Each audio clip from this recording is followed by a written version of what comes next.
All right, thank you so much for having me. I thought I would go with the theme of redefining, and my specialty is accessibility. So I thought, let's talk about redefining accessibility in terms of our understanding of what it is, in terms of our understanding of who it benefits, how organizations can capitalize on it, so to speak, and how we can use it ourselves in our professional lives. First, a little bit about me. I am an IAAP certified web accessibility specialist. Basically what that means is that I know what I'm talking about. I do this in and day out. I'm the founder and managing director of an accessibility firm called Aleph Accessibility.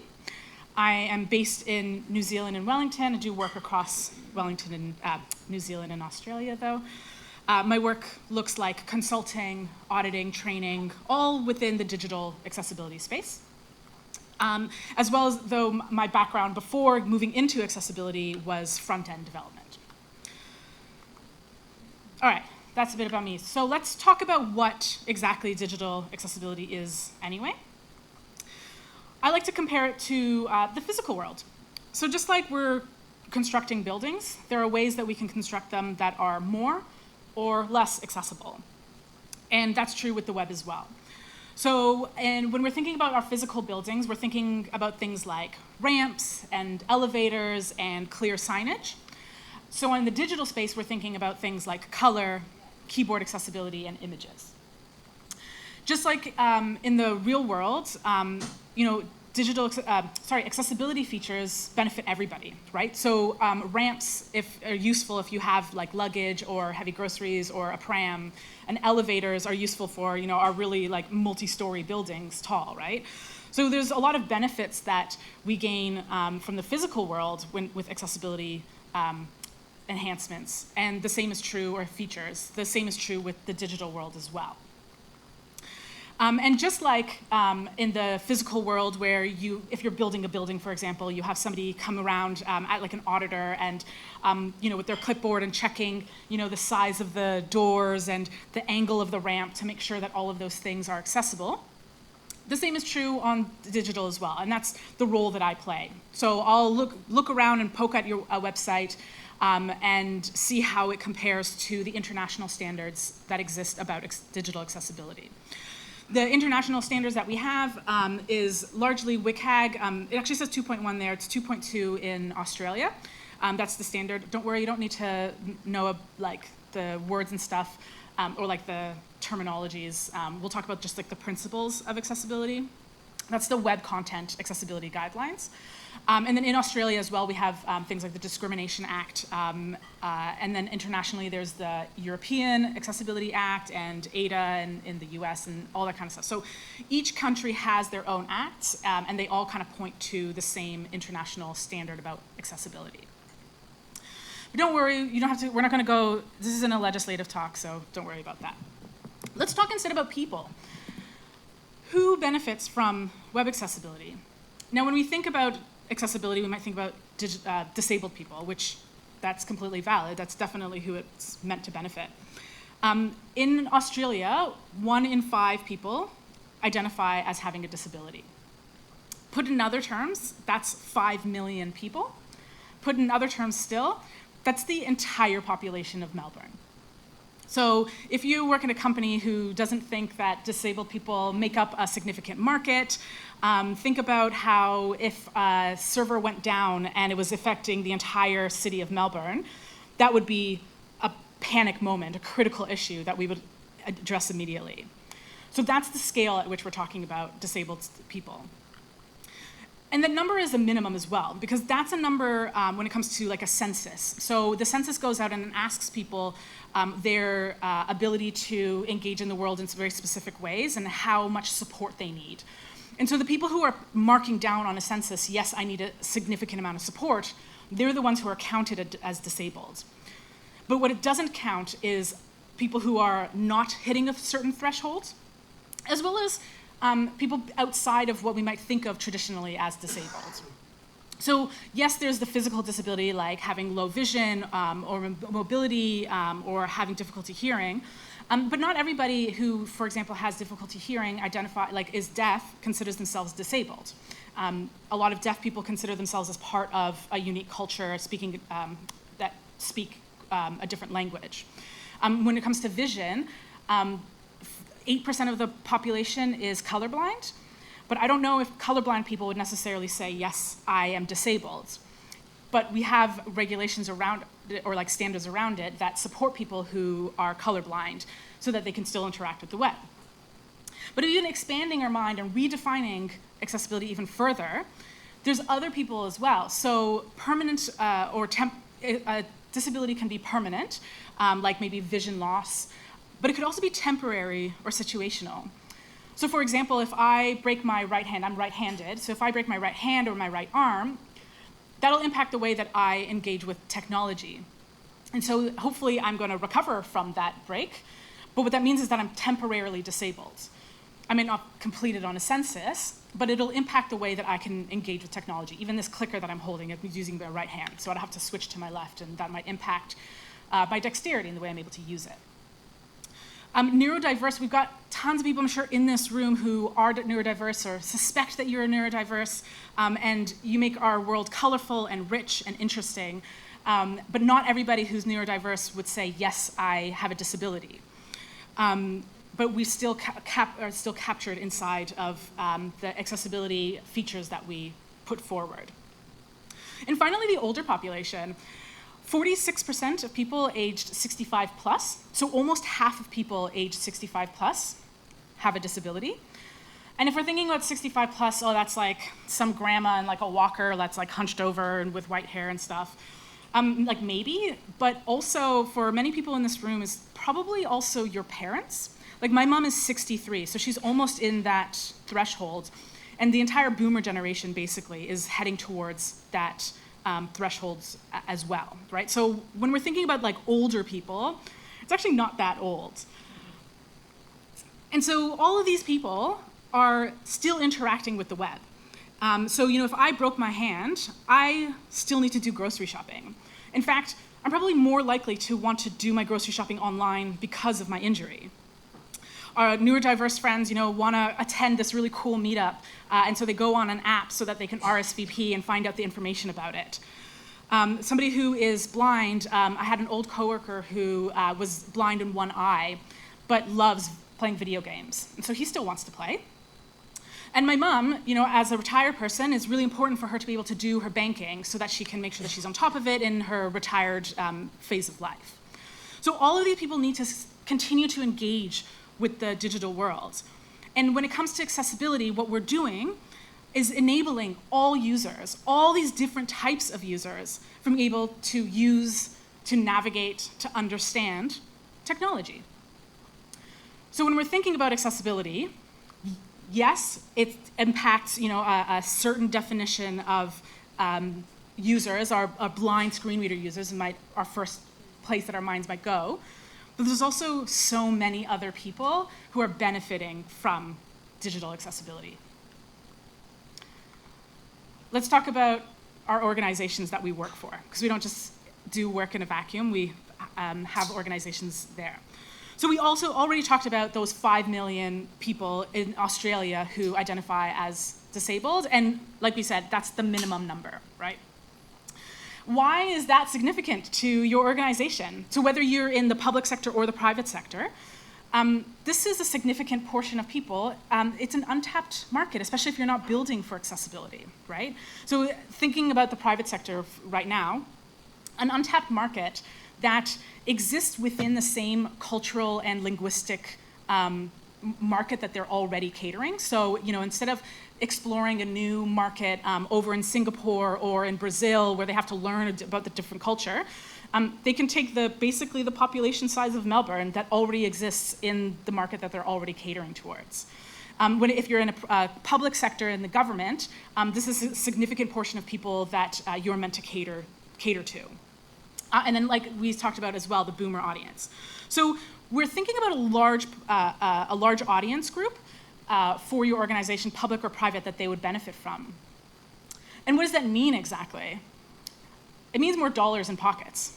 as certainly for the private sector, right? So the disabled community represents in Australia $54 million. I ask you to your company if they want some of a portion of that money, right? Companies with mature accessibility programs achieve 28% higher revenue than their competitors who don't invest in accessibility as well. We see the same trends across the public sector as well. So the NHS and radio stations, like public radio, have seen improved SEO and improved traffic, which that's their measure, like reaching public audiences. They've reached more people because they focus on accessibility. And the reason why is because it improves SEO and UX. The customer acquisition cost goes down, like we talked about, and customer retention goes up. Because if you think about it, if you are a person who is disabled, and again, thinking about all sorts of types of disabilities and definitions of disabilities and expanded ideas of disability, if you're using a website, for example, you're doing your grocery shopping and you're able to do your grocery shopping, you find it an easy experience to add things to your cart and to go through and make payments, you're likely to continue to do that there versus the other grocery store where it's difficult to do that. So disabled users tend to be what we call sticky users. So they're quite loyal. And that's, again, great for customer retention. It lowers costs for organizations. So they're good customers to have. And then, of course, we have better user experiences as well. So 71% of users with disabilities will click away from sites that have access barriers. So if your company is seeing drop-off at, say, the registration, like somebody needs to register, they probably looked at all sorts of things to try to improve that registration process. My question is, I wonder if they looked at the accessibility of their registration, and maybe they can improve the registration and get some of that 71% of people who's clicking away because they have those access barriers, right? And 63% of organizations believe that accessibility benefits all of their users, regardless of what their abilities are. So organizations, also TIC, have lots of strong incentives to be interested in accessibility. Finally, we have the legal requirements I talked about at the top as well. So in Australia, the government is required to meet accessibility standards. It's less clear when it comes to the private sector, but hopefully we talked about enough of the private sector incentives to be interested in. We have an infamous lawsuit in 2015 in Australia with Coles Supermarket when they got sued for not being accessible. And they're now one of the leading companies in Australia for accessibility. And then if you work in an organization or you manage an organization that is planning on going international or already is, the requirements are much stricter abroad. So that's a focus that you're going to need to have as well. Okay. Finally, let's talk about you, because you came and I want to shed some light on you, give you some attention. So the reality is that the market is really tough right now. I think by show of hands, a lot of you are in jobs, which is great. Some of you aren't, and you're looking for it. But even those who are in the job market, you're looking to make sure that you stand out, that you are securing your role, or just, advancing in your career. And so it could be really difficult to stand out in this tough market that we're in. Accessibility, I'm not making promises, but accessibility is one of the ways, and you're trying to think about how do I stand out. You think about, your pithy statement at the top of your CV or your LinkedIn and make sure it sounds really cool. But you also think about upskilling. So if you're a QA or you're a dev, you think about what other languages or frameworks can I learn so that I can show that I have more skills. Accessibility is one of those things. And in fact, accessibility, a lot of the times, companies don't know a lot about accessibility, or at least some of them say that they do, but they don't actually. And so if you're, for example, at an agency that is bidding for work for a government client and the government says that it needs to meet accessibility requirements, that agency will either say that no, they can't do it, or they'll lie and say oh yeah, we can do accessibility, no problem. And then they'll scramble and figure out what it is. So if you can come in and say, yeah, I know accessibility, that's a way that you can stand out, that you can, if you're a junior or a graduate coming into the workforce, that's a skill that you have over a senior who may think that they know about accessibility, or maybe they know that they don't know about accessibility. So, and regardless of what your level is, it's a way that you can possibly stand out. Now, if you're going to say, yeah, I know about accessibility, make sure that you do, right? So first off, don't say it if you don't, right? Don't leave this talk today and say, like, I'm going to add accessibility on my CV and I'm going to stand out, Please don't do that. You're not really helping anybody. Instead, make sure that you do, right? So I'm hoping that you leave today feeling inspired and interested about accessibility. Know that you don't need to be an expert in order to say that. So you just need to understand the principles, I would say. So some of the stuff that we talked about today and a little bit more, and we can talk more as well. I'm a nerd about this, so I'm happy to talk all day about it. You want to maybe focus on some key areas about accessibility, like keyboard and alt text. Just have some talking points and get a general sense of some of the big issues when it comes to accessibility, and specific in your field. So I imagine most of you here are devs, so it would be in development. If it's in extended with XR, make sure that it's in that space. You could even say, like, what are the accessibility concerns in that space? And if you're a QA or a designer also, right? But also, like, what's really important as you go into accessibility, you'll realize how little you know, and even I'm constantly learning. Again, I do this every day. So what's actually really important is to know how to learn and know where to learn, so that you can constantly be keeping up. And that, I would say, if you feel confident in, I know where to look for accessibility, then yeah, you can put that on your CV, or at least say that you have an interest in accessibility, and I think that'll help you stand out. If you do want some resources, I have on screen, so my website, Aleph Accessibility, we have some resources on there, and we're constantly writing new articles that'll help you. We focus on, like, really pragmatic stuff, so yeah, how to actually code certain things in an accessible way. And the two other organizations I really like, there's WebAIM, is Web Accessibility in Mind. So they have right at the top of their, if you go to their homepage, there's Intro to Accessibility. That'll give you a general overview of the principles behind it, some of the stuff that we talked about today, about who it benefits, why do we have it, what the standards are, that kind of thing. And then W3C, they are a really fantastic resource. They, from the main principles to a whole design patterns of different ways that you can actually, like, implement accessibility. So that's a great place to start. These are great places to start, and they should give you enough fodder to get moving.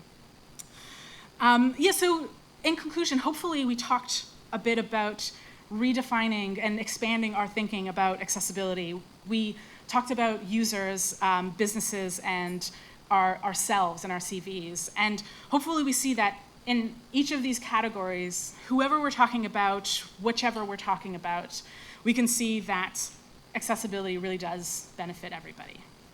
Thank you.